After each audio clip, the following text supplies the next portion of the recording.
नमस्कार, स्वागत है आपका यू न्यूज में। मैं हूं आपके साथ शिवानी। चले रुक करते हैं आज की बड़ी खबरों पर। यू न्यूज चैनल से उपसंपादक संजय कुमार वर्मा। बिजनौर विकसित भारत संकल्प यात्रा के तहत मुख्यमंत्री योगी आदित्यनाथ आज जिला बिजनौर पहुंचे, जहां उन्होंने नजीबाबाद पहुंचकर पूर्व प्रधान मंत्री चौधरी चरण सिंह की 121वीं जयंती पर उनकी प्रतिमा पर पुष्प अर्पित कर उन्हें नमन किया। सीएम योगी ने विकसित भारत संकल्प यात्रा का फीता काटकर उद्घाटन किया। सीएम योगी और भाजपा नेताओं समेत मौजूद लोगों ने भारत को 2047 तक आत्मनिर्भर और विकसित बनाने के सपने को साकार करने की शपथ ग्रहण की। योगी आदित्यनाथ द्वारा लाभार्थियों को चेक, घरौनी और लैपटॉप वितरित किए गए। इस दौरान प्रभारी मंत्री कपिलदेव अग्रवाल, क्षेत्र अध्यक्ष सदैव सिसोदिया, जिलाध्यक्ष भूपेंद्र चौहान, बॉबी, जिला पंचायत अध्यक्ष चौधरी राजेंद्र प्रताप सिंह, पूर्व सांसद कुंवर भारतीय दर्शन और सांसद यशवंत सिंह, विधायक और सूची चौधरी, विधायक व सुशांत सिंह, अशोक कुमार राणा, ओम कुमार, जिला सहकारी बैंक के chairman Dinesh Singh, Ashok Kataria, Satpal Saini, MLC Ramgopal, block प्रमुखता प्राप्त सहित भाजपा पदाधिकारी कार्यकर्ता मौजूद रहे। सीएम योगी ने सभी को संबोधित करते हुए डबल इंजन सरकार की उपलब्धियां गिनाए। विपक्ष पर निशाना साधते हुए मुख्यमंत्री ने कहा कि पहले उत्तर प्रदेश की पहचान दंगों के लिए होती थी, दंगाइयों को खुली छूट मिली हुई थी। बीजेपी की सरकार आने के बाद प्रदेश में कानून व्यवस्था दुरुस्त है। दंगाई प्रदेश छोड़कर भागने पर मजबूर और है या जेल की हवा खा रहे हैं। अब उत्तर प्रदेश में नौकर क्यों, दंगा चारों तरफ सब जंगा है। उन्होंने कहा कि विपक्ष की सरकारों में कांवड़ यात्रा भी महफूज नहीं थी, आवृत्तियों पर पत्थरबाजी की घटनाएं होती थी। बीजेपी सरकार में धार्मिक चुनाव शांतिपूर्वक निकलते हैं, तभी पर्व त्योहार उल्लासपूर्वक मनाई जाती हैं। यू न्यूज चैनल से उपसंपादक संजय कुमार वर्मा की रिपोर्ट। सौभाग्य है कि मुझे चौधरी चरण सिंह जी की पावन जयंती के अवसर पर विकसित भारत संकल्प यात्रा में आज यहां जुड़ने का अवसर प्राप्त हो रहा है। इस अवसर पर भारत माता के महान सपूत किसान पुत्र पूर्व प्रधानमंत्री चौधरी चरण सिंह जी की स्मृतियों को नमन करते हुए आप सभी बिजनौर जनपद के वासियों को और नजीबाबाद के आप सभी नागरिकों का मैं हृदय से अभिनंदन करता हूं।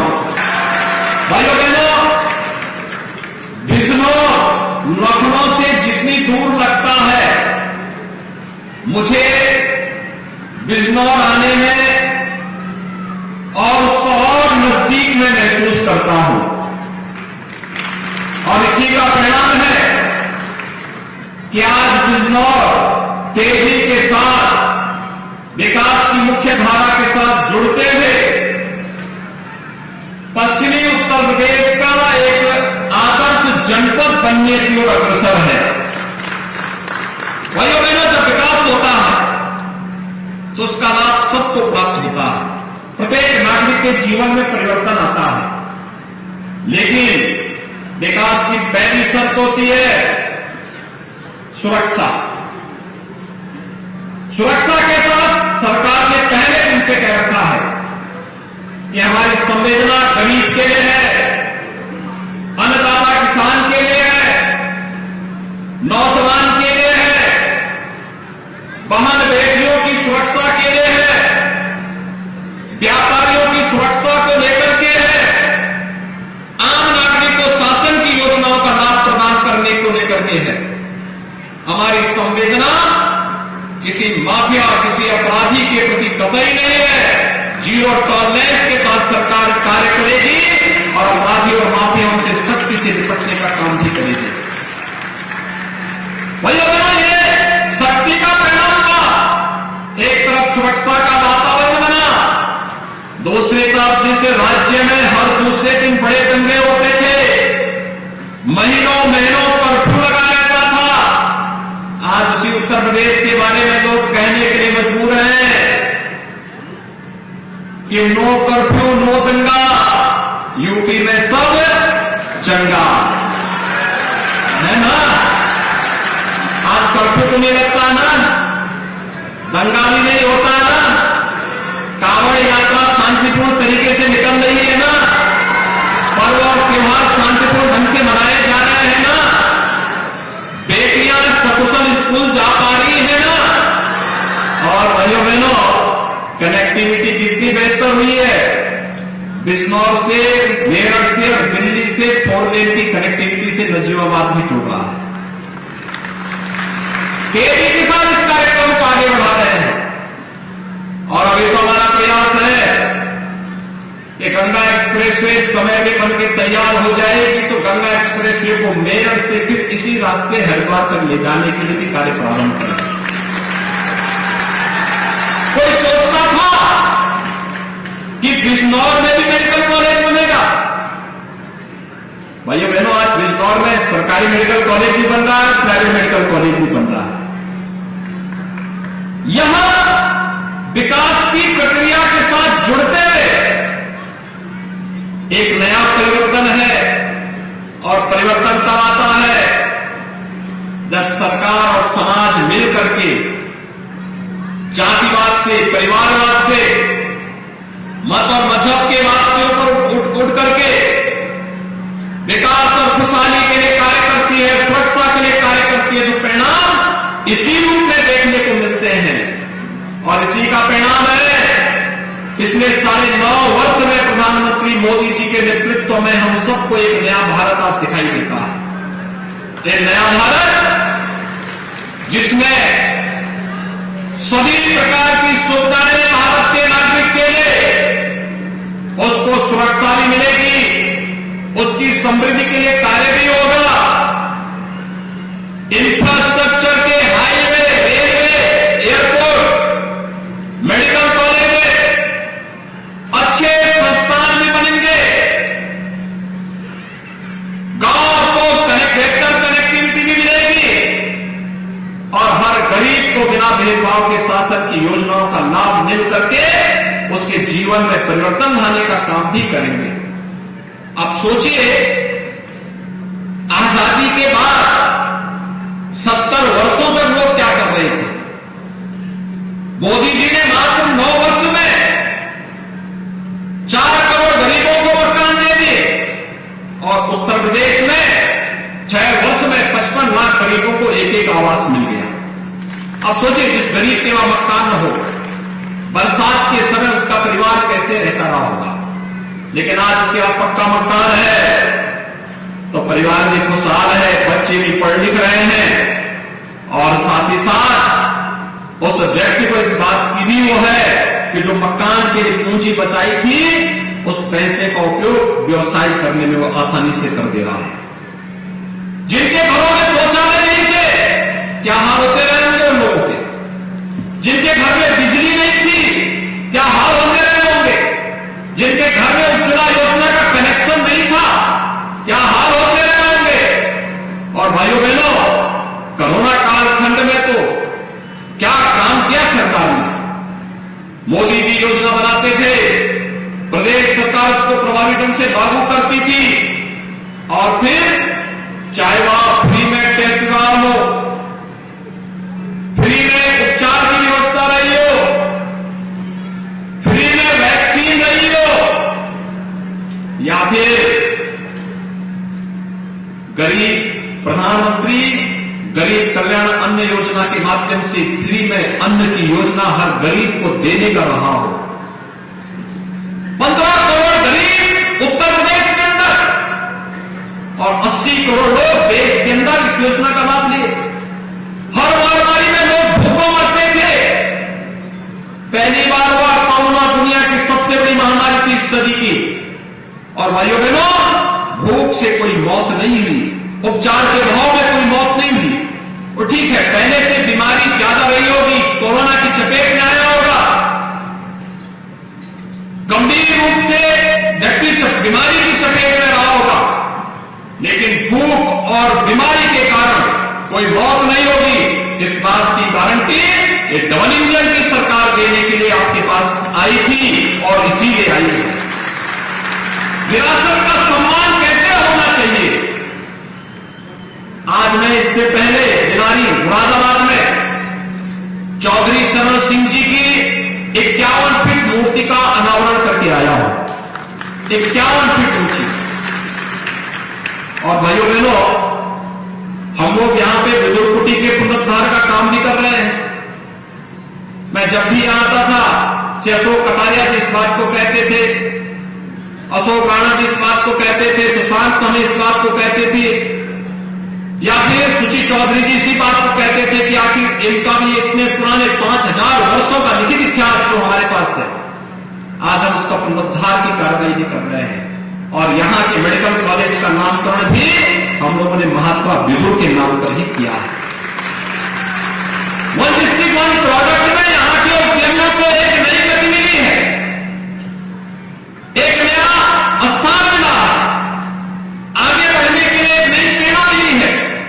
तमाम योजनाओं से प्रधानमंत्री मुद्रा योजना हो, प्रधानमंत्री रोजगार सृजन योजना हो, मुख्यमंत्री युवा रोजगार सृजन की योजना हो, इन सभी योजनाओं के साथ जोड़ने का अवसर प्राप्त हुआ है।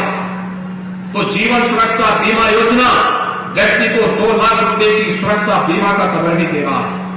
एक गरीब बीमार हो जाता था, पूरा परिवार गरीबी की रेखा में असहायता हो जाता था।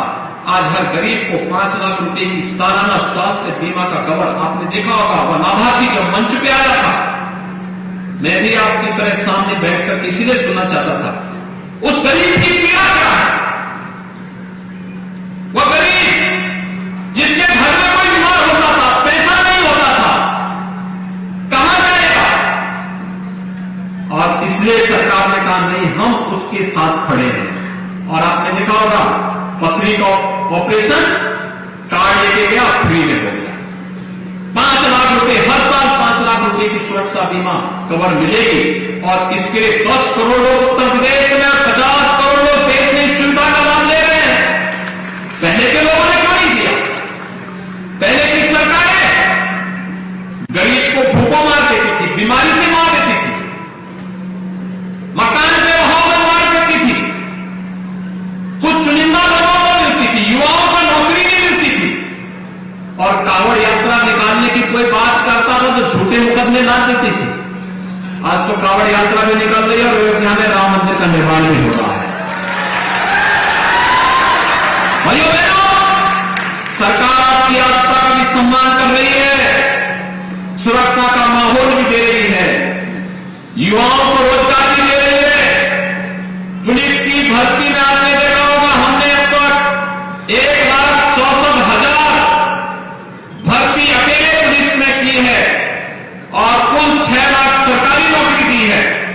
और मुझे खुशी होती है जब बिजनौर का नौजवान भी पुलिस में भर्ती होता है, उत्तर प्रदेश लोक सेवा आयोग की परीक्षा में स्थान प्राप्त करता है, उत्तर प्रदेश सरकार की किसी भी सेवा में स्थान प्राप्त करता है।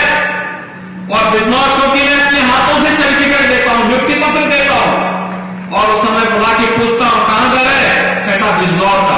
तो मुझे लगता है बिजनौर भी विकास की मुख्य धारा के साथ जुड़ चुका है। यही हम लोगों की खुशी है कि जो प्रयास प्रधानमंत्री मोदी जी ने बढ़ाया था, उस प्रयास में हर नागरिक, हर किसान, हर नौजवान, हर महिलाएं, हर व्यापारी, समाज का हर तबका जुड़ रहा है। और आज उसी का परिणाम है उत्तर प्रदेश देश की सबसे बड़ी आर्थिक शक्ति बनने की ओर अग्रसर है, तेजी के साथ बढ़ रही है। आपने पिछले सप्ताह देखा होगा, जब हम लोग उत्तर प्रदेश में सरकार में आए थे, उत्तर प्रदेश देश की 6ठी अर्थव्यवस्था, आज हम नंबर 2 की अर्थव्यवस्था बन गए हैं। और जिस स्पीड से आगे बढ़ रहे हैं, अगले 3-4 सालों में उत्तर प्रदेश नंबर 1 की दिशा में आगे बढ़ेगा। उत्तर प्रदेश का नंबर 1 होने का मतलब उत्तर प्रदेश के नौजवानों के लिए नौकरी की उत्तर प्रदेश में गारंटी, उत्तर प्रदेश के हर व्यापारी को समृद्ध होने की गारंटी, उत्तर प्रदेश में गरीबी रेखा से जीवन यापन करने वाले लोगों को उससे उभारने की गारंटी, बिना भेदभाव के अन्नदाता किसानों की आमदनी को कई गुना करने की गारंटी। और इसी गारंटी के साथ मोदी वैन, गारंटी वैन आपके पास आई है विकसित भारत संकल्प यात्रा को लेकर। विकसित भारत संकल्प यात्रा, जिनको योजना का नाम मिला वे मंच से बोलेंगे, जिनको नहीं मिला उनका रजिस्ट्रेशन होगा और पात्रता के अनुसार नोटिस योजना के साथ जोड़ करके उन्हें भी लाभान्वित किया जाएगा। इस गारंटी के साथ आज विकसित भारत संकल्प यात्रा आपके बीच आई है। मुझे बहुत प्रसन्नता है कि मुझे आज इस विकसित भारत यात्रा मैंने कहा आपके साथ पहुंचा। भाइयों बहनों, आप तो जानते हैं पहले लोग क्या कहते थे कि बिजनौर जाने का मतलब मुख्यमंत्री के लिए अभिषिक्त था। कोई मुख्यमंत्री कहां आता था यहां बिजनौर में, और नहीं आता था इसके लिए जब मैं पिछले दिनों बिजनौर में आया था, रात्रि को रुका था, लोगों ने कहा था यहां तो रुकने की कोई व्यवस्था नहीं, आप आइए मीटिंग करके चले गए। और मैंने कहा जब रात्रि में लोगों को समस्या होती होगी उसको कौन देखेगा? मैंने कहा रात्रि को वहीं रुकूंगा। कहा यहां तो रुकने की कोई व्यवस्था नहीं है। मैंने कहा भाई इतनी बड़ी आबादी वहां रहती है, किसी के घर में रह जाओगा, कौन बात है इसमें? और भाइयों बहनों, रात्रि को मैं रुका था यहां पे। आज भी उस समय विकास के कार्यों को आगे बढ़ाने का एक अवसर मिला था, देखने का अवसर मिला था। और जब फिर ये हुआ कि मुझे पश्चिमी उत्तर प्रदेश में विकसित भारत संकल्प यात्रा के कुछ कार्यक्रमों में भाग लेना है, तो मैंने कहा नजीमाबाद जाऊंगा इससे पहले, क्योंकि नजीमाबाद में मैंने बचपन में नजीमाबाद में देखा है। बहुत दिनों तक मैं इधर से होके जाता था, कोटद्वार से हरिद्वार जाना हो, देहरादून जाना हो, तो इसी रास्ते से मुझे जाने का अवसर मिलता था। और आज मैं देखता हूं कि यहाँ की चीनी मिल बहुत अच्छे ढंग से काम कर रही है, यहाँ के किसानों के जीवन में परिवर्तन ला रही है, यहाँ के नौजवानों के रोजगार का सृजन हो रहा है, यहाँ के किसानों ने अच्छी मेहनत करके प्रगतिशील किसान यहाँ पर आगे आए हैं, जिन्होंने खेती के नए तौर तरीके पर अपनाए हैं। वन डिस्ट्रिक्ट वन प्रोडक्ट में यहाँ के हस्तशिल्पियों ने अपने कौशल का परिचय दिया है, और ये व्यापक परिवर्तन बिजनौर को एक नई ऊंचाई की ओर अग्रसर करेगा। और भाइयों बहनों, इसीलिए आज मैं आपके पास आया हूं, हमारे माननीय जनप्रतिनिधिगण विकसित भारत संकल्प यात्रा को, प्रधानमंत्री जी के विजन को गांव गांव तक पहुंचाने के लिए आपके पास आएंगे, आपके गांव में जाएंगे। इसे सफल बनाने के साथ साथ जो लाभार्थी नामांकित हुए हैं वे अपनी सफल कहानी को बोले, और जिनको नहीं मिला है उनका रजिस्ट्रेशन करवा करके उनको भी लाभान्वित कराने की दिशा में कार्रवाई को आगे बढ़ाना है।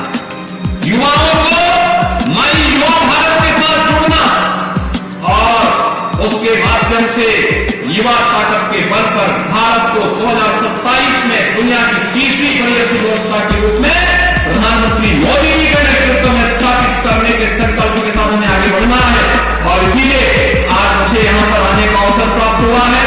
मैं विकसित भारत संकल्प यात्रा में चौधरी चरण सिंह जी की पावन जयंती के अवसर पर एक और आपका अभिनंदन करता हूं, चौधरी साहब को विनम्र श्रद्धांजलि अर्पित करता हूं, और बिजनौर जनपद विकास की नित नई ऊंचाइयों को प्राप्त करे, इसकी। मेरे साथ बस इतना ही। बाकी की तमाम खबरों के लिए देखते रहिए यू न्यूज।